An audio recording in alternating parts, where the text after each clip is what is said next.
আসসালামু আলাইকুম। Hello dear students of HSC 2025। তোমাদের টেস্ট পরীক্ষা শেষ হওয়ার পর এবং ফাইনাল পরীক্ষার আসার আগ মুহূর্ত এই মধ্যবর্তী সময়টা খুবই গুরুত্বপূর্ণ। এই মধ্যবর্তী সময়টায় সাধারণত আমরা রিভিশন দিয়ে থাকি। আমাদের সিলেবাস অলরেডি কমপ্লিট হয়ে গিয়েছে, এই সময়টুকুতে আমরা আমাদের কমপ্লিটেড সিলেবাসটা রিভিশন দিয়ে থাকি। আর রিভিশন দেওয়ার জন্য একটি গুরুত্বপূর্ণ ও ফলপ্রসূ প্রক্রিয়া হচ্ছে টেস্ট পেপার সমাধান করা। আমরা ইতোমধ্যে টেস্ট পেপার সমাধান করার গুরুত্ব নিয়ে ভিডিও আপলোড করেছি। যারা দেখোনি তারা কমেন্ট বক্সে লিঙ্ক দেওয়া থাকবে, দেখে নেবে। তো আজ আমরা একটি স্বনামধন্য কলেজের টেস্ট পরীক্ষার প্রশ্ন সমাধান করব। তবে একটিমাত্র ভিডিওতে পুরো 100 মার্কের প্রশ্ন সমাধান করা তো আর সম্ভব না। সেজন্য আজ আমরা ঢাকার নটরডেম কলেজের সেন্টেন্স কানেক্টর অংশটুকু সমাধান করব ইনশাল্লাহ। টেস্ট পেপার ব্যাখ্যা বিশ্লেষণ সহ সমাধান করলে আমাদের রিভিশন দেওয়া হয়ে যাবে। তবে অবশ্যই তার আগে আমাদের বেসিক ক্লিয়ার থাকা লাগবে। আমরা যারা বেসিক থেকে সেন্টেন্স কানেক্টর বা গ্রামারের অন্যান্য টপিকগুলো জানি, তাদের জন্য টেস্ট পেপার সমাধান করাটা অনেকটা ইজি। তারা টেস্ট পেপার ব্যাখ্যা সহ সমাধান করলে বুঝতে পারাটা অনেকটা সহজতর হয়। সো শুরুতেই আমরা সেন্টেন্স কানেক্টরের একটু প্রাথমিক আলোচনা সেরে নেব। তো চলো আমরা সেন্টেন্স কানেক্টর একটু বেসিক থেকে আলোচনা করে নিই। Let's get started. Dear viewers, স্ক্রিনে একটি শিট দেখতে পাচ্ছ। সেন্টেন্স কানেক্টরের উপর বেসিকের উপর একটি লেকচার শিট। চলো আমরা খুব সংক্ষেপে এই শিটটির উপর চোখ বুলিয়ে নিই। এখানে কিছু সেন্টেন্স কানেক্টরস দেওয়া আছে। আমরা জানি সেন্টেন্স কানেক্টরস অগণিত, অসংখ্য। তবে এখানে গুরুত্বপূর্ণ কিছু কানেক্টর দেওয়া আছে যেগুলো বেশিরভাগ ক্ষেত্রে আমাদের পরীক্ষায় ইউজেবল বা ব্যবহৃত হয়। ওকে, প্রথম যে ব্যাপারটা আমরা দেখতে পাচ্ছি, যে টাইপের সেন্টেন্স কানেক্টরগুলো এখানে আছে সেগুলো কজ অ্যান্ড রিজন, কারণ ব্যাখ্যা করে। যে কানেক্টরগুলো প্রথমে আছে সেগুলো হচ্ছে কারণ প্রকাশ করে। কারণ প্রকাশক সেন্টেন্স কানেক্টর হিসেবে আমরা ব্যবহার করতে পারি এগুলো: because, for this reason, that's why, since, as, due to, because of, etcetera. এই কানেক্টরগুলো আমরা ব্যবহার করতে পারি কারণ বোঝানোর জন্য। For example, he is ill, সে অসুস্থ। ফর দিস রিজন, এই কারণে he can not go out, সে বাইরে যেতে পারে না বা পারবে না। দেখো, for this reason, because, that's why, এগুলো ব্যবহার করলে বাক্যের স্ট্রাকচারটা একটু অন্যরকম হবে। তবে as, since, due to, because of এগুলো ব্যবহার করলে কিন্তু বাক্যের স্ট্রাকচারটা আরেকটু ভিন্নতর হবে। 2 নম্বর এক্সাম্পলটা দেখো, এখানে বলা হচ্ছে অ্যাজ এবং সিন্স ব্যবহার করলে বাক্যের স্ট্রাকচারটা এমন হবে: অ্যাজ বা সিন্সের অর্থ হচ্ছে যেহেতু, আর ডিউ টু আর বিকজ অফ এর অর্থ হচ্ছে কারণে, কারণে। ওকে, তো অ্যাজ হি ইজ ইল, যেহেতু সে অসুস্থ, he can not go out, সে বাইরে যেতে পারবে না। 3 নম্বর এক্সাম্পলটা একটু খেয়াল করো, he can not go out, সে বাইরে যেতে পারবে না, বিকজ হি ইজ ইল, কারণ সে অসুস্থ। ওকে, আসো এবার পরবর্তী টাইপের কানেক্টরগুলো দেখি। এরপরে যেটা আছে সেটা হচ্ছে রেজাল্ট অ্যান্ড ইফেক্ট। এই টাইপের কানেক্টরগুলো রেজাল্ট বা ফলাফল বা প্রভাবটাকে ব্যাখ্যা করে, বা আমরা যখন কোনো কিছুর ফলাফল প্রকাশ করতে যাবো এই কানেক্টরগুলো ব্যবহার করতে পারি। So, therefore, as a result, thus, consequently, hence, এগুলো দ্বারা ফলাফল বোঝায় এমন কানেক্টর এগুলো। যেমন এক্সাম্পল দেখি, he used his time properly, সে তার সময় খুব ভালোভাবে যথাযথভাবে ব্যবহার করলো, কাজে লাগালো। কনসিকুয়েন্টলি, ফলাফলস্বরূপ, he made a brilliant result, একটা ব্রিলিয়েন্ট রেজাল্ট সে করলো। কনসিকুয়েন্টলি, ফলাফল, কিসের ফলাফল? তার ভালোভাবে সময়কে যথাযথভাবে সময়কে কাজে লাগানোর ফলাফল। ওকে, নেক্সট, সিমিলারিটি বা সাদৃশ্যতা বোঝাতে। সাদৃশ্য বোঝাতে আমরা এই কানেক্টরগুলো ব্যবহার করি। Similarly, in the same way, at the same time, likewise, এই কানেক্টরগুলো ব্যবহার করি। Example, he is a good student, he is a good student. Similarly, একইভাবে, his brother is a good student, সে একজন ভালো ছাত্র, একইভাবে তার ভাইও একজন ভালো ছাত্র। ওকে, তারপরে যেটা আছে সেটা হচ্ছে ডিসিমিলারিটি, বৈসাদৃশ্য বোঝাতে। সাদৃশ্য বোঝাতে আমরা যেগুলো ব্যবহার করি সেগুলো তো আলোচনা করলাম। এবার যেগুলো হচ্ছে বৈসাদৃশ্য বোঝায়, অমিল বোঝায়, যেমন on the other hand, on the contrary, in contrast, but, nevertheless, whereas, although, though, etc. এগুলো দ্বারা বৈসাদৃশ্য বোঝায়। যেমন প্রথম এক্সাম্পলটা খেয়াল করো, he likes cricket, say cricket পছন্দ করে। অন দি আদার হ্যান্ড, অপর পক্ষে, আই লাইক ফুটবল, আমি ফুটবল পছন্দ করি। 2 নম্বর এক্সাম্পলটা দেখো, দো বা অলদো দিয়ে বাক্য গঠন করা হয়েছে। দো হি লাইকস ক্রিকেট, যদিও সে ক্রিকেট পছন্দ করে, আই লাইক ফুটবল, আমি ফুটবল পছন্দ করি। পরের কানেক্টরগুলো এডিশনাল ইনফরমেশন দেয়, একটু অতিরিক্ত তথ্য দেওয়ার ক্ষেত্রে এই কানেক্টরগুলোর দ্বারা আমরা বাক্যকে যুক্ত করি। যেমন in addition to, besides, moreover, and, not only, ... but also, both ... and. Example, he is a very good student, moreover, he is a good cricketer too. সে একজন ভালো স্টুডেন্ট, মোরওভার অধিকন্তু has a good cricketer too, সে একজন ভালো ক্রিকেটারও। তার মানে সে ভালো ক্রিকেটার, এই অংশটুকু আমরা তার সম্পর্কে, হি সাবজেক্ট সম্পর্কে আর অতিরিক্ত এডিশনাল বা এক্সট্রা ইনফরমেশন দিচ্ছি। এই জন্যই মোরওভার শব্দটা এখানে ব্যবহার হয়েছে কানেক্টর হিসেবে। পরবর্তী এক্সাম্পলটা খেয়াল করো, he is not only a good student, সে শুধুমাত্র একজন ভালো স্টুডেন্টই নয়, but also a good cricketer too, একজন ভালো ক্রিকেটারও। তার মানে নট অনলি বাট অলসো বাক্যে ব্যবহার থাকলে দুইটা গ্যাপ থাকার সম্ভাবনা আছে, আর দুইটা গ্যাপ যদি নাও থাকে, একটা গ্যাপে নট অনলি উল্লেখ থাকবে, আরেকটা গ্যাপে তুমি বাট অলসো লিখবা, অথবা এর বিপরীতটা, একটা গ্যাপে নট অনলি গ্যাপ থাকবে আর বাট অলসোর উল্লেখ থাকবে, তুমি নট অনলি লিখে দিবা। ওকে, আমরা এডিশনাল ইনফরমেশন যোগ করার সময় এই কানেক্টরগুলো দিয়ে বাক্য যুক্ত করব। পরবর্তী নেক্সট, পারপাস বা উদ্দেশ্য প্রকাশ করার জন্য এই কানেক্টরগুলো ব্যবহার করে আমরা দুইটা বাক্য যুক্ত করব, যেমন in order to, so that, in order that ইত্যাদি। এক্সাম্পল, হি প্র্যাকটিসেস ডেইলি, সে প্রতিদিন প্র্যাকটিস করে ইন অর্ডার টু ইমপ্রুভ, উন্নতি করতে, তার মানে উন্নতি করার উদ্দেশ্যে সে প্র্যাকটিস করে।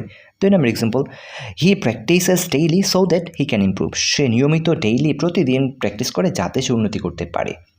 তাহলে পারপাস প্রকাশ করার জন্য এই কানেক্টরগুলো দ্বারা বাক্য যুক্ত হতে পারে। ওকে, আচ্ছা, পরবর্তীতে আমরা দেখি কন্ডিশন প্রকাশ করার জন্য আমরা এই কানেক্টরগুলো ব্যবহার করতে পারি। কন্ডিশন বা শর্ত প্রকাশ করার জন্য এই কানেক্টরগুলো আমরা ব্যবহার করতে পারি। কি কি? If, unless, whether, etcetera. যেমন if he reads well, he will pass.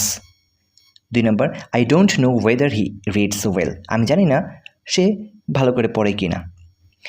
পর এক্সাম্পল দেওয়ার জন্য এই কানেক্টরগুলো আমরা ব্যবহার করি। For example, for instance, such as, namely, তোমরা জানো এগুলোর এক্সাম্পলে তোমরা বুঝবা। সিকোয়েন্স বা ধারাবাহিকতা প্রকাশ করার জন্য এই কানেক্টরগুলো ব্যবহার করা হয়। ধারাবাহিকতা মানে কাজের একটা ধারাবাহিকতা, ক্রমধারা প্রকাশ করার জন্য, যে প্রথমে আমি এই কাজটা করি, তারপর এটা এই ধারাটা প্রকাশ করার জন্য, এই সিকোয়েন্সের জন্য আমরা এইগুলো ব্যবহার করতে পারি। At first, firstly, first of all, at the beginning, secondly, thirdly, then, afterwards, finally, at last, etc. এগুলো ব্যবহার করতে পারি আমরা। এখানে একটা এক্সাম্পল দেওয়া আছে, দেখতে পাচ্ছ, কাজের ধারাবাহিকতা বর্ণনা করার ক্ষেত্রে। তারপর ডিসমিসল বা অপসারণ, মানে কোনো কিছু থেকে তোমাকে মানে সরিয়ে দেওয়া। ধরো তুমি একটা বিষয় নিয়ে আলোচনা করতেছো, হঠাৎ করে সেই বিষয়টার মোড় ঘুরিয়ে অন্য কোনো একটা ব্যাপারে চলে গেলা। যে বিষয়টা আলোচনা করতেছো সেইটার গুরুত্বটা হ্রাস করে দেওয়া, কমিয়ে দিয়ে তুমি অন্য একটা ব্যাপারে চলে গেলা, এটাকে বলে ডিসমিসল। এই ক্ষেত্রে আমরা ব্যবহার করতে পারি হাউএভার, হোয়াটএভার, এনিওয়ে, এটসেট্রা। এই কানেক্টরগুলো ব্যবহার করতে পারি। যেমন I am not well, however, how are you, আমি ভালো নেই, যাই হোক তুমি কেমন আছো। তো আমি ভালো নেই, আমার এই অবস্থাটা আমি ঘুরিয়ে ফেললাম, হাউএভার, যাই হোক তুমি কেমন আছো। পরবর্তীটা খেয়াল করে, এটা হচ্ছে কনক্লুশন বা একদম শেষে উপসংহার টানার জন্য আমরা এই কানেক্টরগুলো ব্যবহার করতে পারি। যেমন in conclusion, to conclude, to sum up, etcetera. In brief, briefly, এগুলো ব্যবহার করা যায়। ওকে, তো এখানে আমরা কানেক্টরের কিছু গুরুত্বপূর্ণ কানেক্টরস আমরা বেসিক থেকে আলোচনা করলাম। কানেক্টরের তো শেষ নেই, এখানে গুরুত্বপূর্ণ কানেক্টরগুলো আলোচিত হলো। এবার আমরা নটরডেম কলেজের প্রশ্নটা দেখব ইনশাল্লাহ। চলো দেখি। ডিয়ার স্টুডেন্টস, এবার আমরা নটরডেম কলেজের সেন্টেন্স কানেক্টরটা সমাধান করব। দেখো, cyclones occur in Bangladesh almost every year, dash this calamity causes havoc. বাংলাদেশে প্রায় প্রতি বছর সাইক্লোন হয়, ড্যাশ এই দুর্যোগ ধ্বংস ডেকে আনে। তাই তো দেখো, দুইটা বাক্য এখানে, কিন্তু দুইটা বাক্যই বা দুইটা ক্লোজই মানে শেষ হয় নাই, একটা বাক্যের মধ্যে দুইটা ক্লোজ আছে, এখানে কিন্তু কমা আছে, তাই না? তার মানে এটা একটা সেন্টেন্স। তো এখানে আমরা ব্যবহার করতে পারি, দেখো দুইটা ক্লোজই কিন্তু সমজাতীয়, একই টাইপের। বাংলাদেশে প্রতি বছর সাইক্লোন হয়, এই সাইক্লোনে ধ্বংস হয়, তাহলে সমজাতীয় কোনো কিছু আমরা যুক্ত করি কি দিয়ে? অ্যান্ড দিয়ে। সো এই নাম্বারটার উত্তর হবে and. Cyclones occur in Bangladesh almost every year, প্রায় প্রতি বছর বাংলাদেশে সাইক্লোন হয়, অ্যান্ড এবং দিস ক্যালামিটি এই দুর্যোগটা ধ্বংস ডেকে আনে। ওকে, এবার আমরা বি নাম্বারটা দেখি। Dash the word cyclone is derived from the Greek word cyclos. Cyclone শব্দটা গ্রিক ওয়ার্ড সাইক্লোস শব্দ থেকে উৎকলন করা হয়েছে। ওকে, তো এইবার আমরা বিনামূর্তটা কী ভাবতে পারি দেখো। ইনফ্যাক্ট যদি ব্যবহার করি অর্থটা মিলে কিনা, ইনফ্যাক্ট বা অ্যাকচুয়ালি মূলত সাইক্লোন শব্দটা গ্রিক শব্দ সাইক্লোস থেকে এসেছে, তাহলে আমরা এখানে ইনফ্যাক্ট বা অ্যাকচুয়ালি শব্দটা ব্যবহার করতে পারি। তো অপশন বি নাম্বারটার উত্তর হচ্ছে ইনফ্যাক্ট বা actually. Actually, the word cyclone is derived from the Greek word cyclos. Dash means a cycle. Dash means a cycle. দেখো এখানে কিন্তু বাক্য শেষ হয় নাই, বলা হচ্ছে গ্রিক ওয়ার্ড সাইক্লোস থেকে শব্দটা এসেছে। দ্যাট মিন্স যার অর্থ, এটা আমরা দ্যাট ব্যবহার করতে পারি, অথবা উইচ মিন্স যার অর্থ, উইচ ব্যবহার করতে পারি। উইচ মিন্স আ সাইকেল, যার অর্থ হচ্ছে বৃত্ত। ঠিক আছে, D number. Dash it is a strong circular motion of wind. এটা একটা খুবই শক্তিশালী বৃত্তাকার একটা গতি বা চলাচল অফ উইন্ড, বাতাসে একটা বৃত্তাকার গতি। ওকে, ড্যাশ ডি নাম্বারটা দেখো। ড্যাশ প্রথমে বলা হচ্ছে কি এটা একটা সাইকেল। সাইক্লোস শব্দ থেকে, গ্রিক শব্দ থেকে সাইক্লোন শব্দটা এসেছে, যার অর্থ হচ্ছে কি, যার অর্থটা কিন্তু বলা হয়েছে সাইকেল, যার অর্থ হচ্ছে সাইকেল। আর এইটা একটা strong circular motion of wind, বাতাসের একটা স্ট্রং সার্কুলার মোশন, তাই না? তো এইটা আমরা কি দ্বারা যুক্ত করতে পারি? সাইকেল শব্দটা যেহেতু বৃত্ত, তাহলে আমরা বলতে পারি সুতরাং it is a strong circular motion of wind, এটা বাতাসের একটা গতিশীল সার্কুলার বৃত্তাকার ঘূর্ণায়ন, এটা বলতে পারি। যেহেতু এখানে প্রথমে আমরা সাইক্লোনের অর্থটা বলা হচ্ছে, সাইক্লোনের অর্থ হচ্ছে সাইকেল, তারপরে বলা হচ্ছে এটা বাতাসের একটা ঘূর্ণায়ন, সুতরাং আমরা বলতে পারি এখানে এটা সমাপ্তি এনেছে বা একটা উপসংহার টেনেছে। কিসের উপসংহার টেনেছে?